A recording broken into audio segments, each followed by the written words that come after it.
কাটিয়ে দিবি। এদিকটা ঘুরিয়ে তো, এদিকে সবাই দাঁড়িয়ে রয়েছে।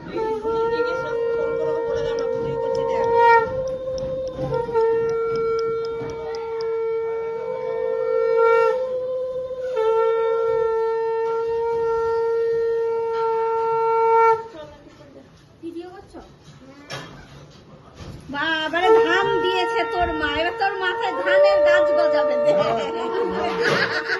একদম